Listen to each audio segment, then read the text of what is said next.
আপনি আজকে যা পড়ছেন বা দেখছেন এর 80% ইনফরমেশন আগামী 24 ঘন্টার মধ্যে ভুলে যাবেন। বাই দ্য ওয়ে, এটা কিন্তু আমার কথা না, এটি সায়েন্টিফিক্যালি প্রুভেন।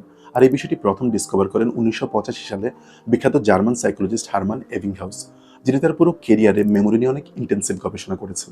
অনেকেই বলে যে আমি আর আগের মতো কোনো কিছুকেই মনে রাখতে পারি না, সব কিছুই ভুলে যাই।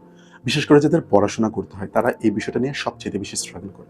সো আজকে আমি কথা বলবো কিভাবে আপনি দ্রুত কোনো কিছুকে মেমোরাইজ করতে পারবেন, এবং এট দ্য সেম টাইম এই যে আমাদের ব্রেন একদিনের মধ্যে প্রায় 80% ইনফরমেশন ডিলিট করে দেয়, তা সত্ত্বেও লম্বা সময়ের জন্য কিভাবে আপনি কোনো কিছুকে মনে রাখতে পারবেন।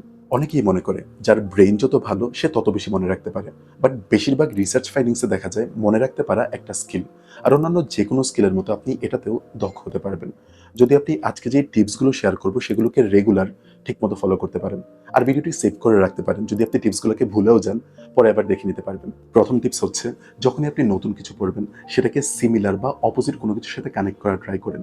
কারণ আমাদের ব্রেন র্যান্ডম ইনফরমেশনকে মনে রাখতে পারে না, কিন্তু কানেক্টেড ইনফরমেশন সহজেই মনে রাখতে পারে। তাই নতুন করে কোনো কিছুকে মনে রাখার চাইতে কোনো কিছুর সাথে নতুন তথ্যকে কানেক্ট করতে পারলে আপনার ব্রেন সেই ইনফরমেশনটাকে বেশি মনে রাখতে পারবে। তাই নতুন কিছু পড়ার পর নিজেকে প্রশ্ন করুন, এই টপিকটার সাথে আপনি অলরেডি জানেন এমন কোনো টপিক বা রিয়েল লাইফের কোনো কিছুর সাথে মিল পান কিনা। আর যখনই আপনি এই কানেকশনটা তৈরি করতে পারবেন, তারপরেই দেখবেন এই নতুন পড়াটা আপনার কত ভালো মনে থাকে। দ্বিতীয় টিপস হচ্ছে, আপনি যাই পড়বেন পড়ার পর বইটা অফ করে বা চোখ বন্ধ করে আপনি কতটুকু মনে রাখতে পারছেন সেটা চেক করেন। এবার এটা মুখে বলে বা লিখে যে কোনোভাবে চেক করতে পারেন। অনেকেই খুব কমনলি যে ভুলটা করে সেটা হলো তারা একই পড়া বা একই লাইন বারবার পড়ে। ইনফ্যাক্ট আমি আসলে এই ভুলটা করতাম। আমি ভাবতাম বেশি পড়লে বেশি মনে থাকবে। অনেকে আবার দেখে দেখে লিখে, লিখলেই নাকি বেশি মনে থাকে। লিখলে বেশি মনে থাকে সত্যি, বাট সেটা যদি আপনি না দেখে লিখেন তাহলে। দেখে দেখে পড়ে বা লিখে আসলে লাভ নেই, কারণ যে কোনো ইনফরমেশন শর্ট টার্ম মেমোরি থেকে লং টার্ম মেমোরিতে ভালোভাবে স্টোর হয় যত বেশি আপনি ওই ইনফরমেশনটাকে রিট্রিভ বা রিকল করতে পারবেন। বারবার দেখে পড়ার সাথে কোনো ইনফরমেশন মেমোরিতে স্টোর হওয়ার কোনো সম্পর্কই নেই। আর তাই আপনি যে কোনো কিছু পড়ার পর যেভাবে আপনি বুঝেছেন সেভাবেই রিকল করার ট্রাই করুন। আবার যেহেতু আমরা একদিনের মধ্যে যে কোনো ইনফরমেশনের 70 to 80% ইনফরমেশনই ভুলে যাই, তাই পরের দিন আবার নিজেকে চেক করা মাস্ট যে আপনার কতটুকু মনে আছে। বেস্ট প্র্যাকটিস হচ্ছে, আপনি যেটা পড়েছেন সেটাকে পরের দিন কাউকে এক্সপ্লেন করার ট্রাই করেন, বা এমনভাবে লিখেন যেন আপনার লেখা পড়ে একদম লে পার্সনও টপিকটা বুঝতে পারে। আমার ভিডিও বানানোর একটা মেইন কারণ আসলে এটা। কোনো একটা টপিক আমি নিজে পড়ে যখন এটা নিয়ে চিন্তা করি এবং তারপর এক্সপ্লেন করি, তখন ভিডিওটা কেউ দেখুক বা না দেখুক, এটলিস্ট আমার লং টার্ম মেমোরিতে ইনফরমেশনটা স্টোর হবে। সো ভিডিও বানানোর খুব একটা লস নেই, এটা বলে আমি আমার নিজেকে সান্ত্বনা দিই। আর থার্ড টিপস হচ্ছে, যে কোনো কিছু বেশি সময় মনে রাখার জন্য রাত জেগে পড়ার পরিবর্তে পড়ার পর প্রপার ঘুমানোর জন্য সময় রাখেন, যেটা অনেকেই গুরুত্ব দেয় না। কারণ যে কোনো ইনফরমেশন শর্ট টার্ম মেমোরি থেকে লং টার্ম মেমোরিতে যাওয়ার জন্য কনসোলিডেশন নামে একটা প্রসেস আছে, যে প্রসেসটা অ্যাক্টিভিটি হয় ঘুমের থার্ড স্টেজে। কেউ ইনসাইড আউট মুভিটা দেখে থাকলে এই বিষয়টা ভালো মতো বুঝবেন।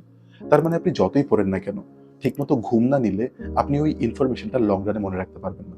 বোনাস টিপস, অনেকেই তাদের লং টার্ম মেমোরিতে ইনফরমেশন থাকা সত্ত্বেও যখন সেই ইনফরমেশনটা দরকার বা ডিসিশন মেকিং এর সময় ওই জিনিসটার মাথায় আসে না।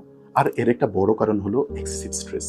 স্ট্রেসের কারণে কর্টিসল নামে একটা হরমোন রিলিজ হয়, যেটা আমাদের working memory region dorsolateral prefrontal কর্টেক্সের সাথে long term memory region cerebral কর্টেক্সের যে পাথওয়ে আছে সেটা ব্লক করে দেয়। ফলে আমাদের লং টার্ম মেমোরি স্টোরেজে ইনফরমেশন থাকা সত্ত্বেও আমরা সেই ইনফরমেশনের অ্যাক্সেস পাই না। তার মানে বুঝতেই পারছেন, আপনার এক্সেসিভ অ্যাংজাইটি বা স্ট্রেসও আপনার মনে রাখার ক্যাপাবিলিটিকে ইম্প্যাক্ট করে।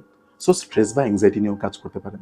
যত ভালো ম্যানেজ করতে পারবেন তত বেশি মনে রাখার ক্যাপাবিলিটিও বাড়বে। ইভেন আপনি সার্চ করলে অনেক গবেষণাও পেয়ে যাবেন, যেখানে দেখা যায় অতিরিক্ত স্ট্রেস, ওভার থিঙ্কিং এবং অ্যাংজাইটির কারণে আমাদের ব্রেনের হিপোক্যাম্পাস ছোট বা শ্রিঙ্ক হয়ে যায়, যেটা আমাদের মনে রাখার ক্যাপাবিলিটিকে কমিয়ে দেয়।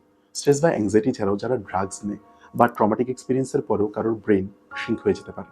তাই এই ধরনের কোনো সাইকোলজিক্যাল ইস্যুস থাকলে আগে সেটা নিয়ে কাজ করাটা বেশি জরুরি। ভিডিওটা যদিও কিছুটা বড় হয়ে গিয়েছে, বাট আশা করি ভিডিওটা আপনাদের কাজে লাগবে। ভালো থাকবেন।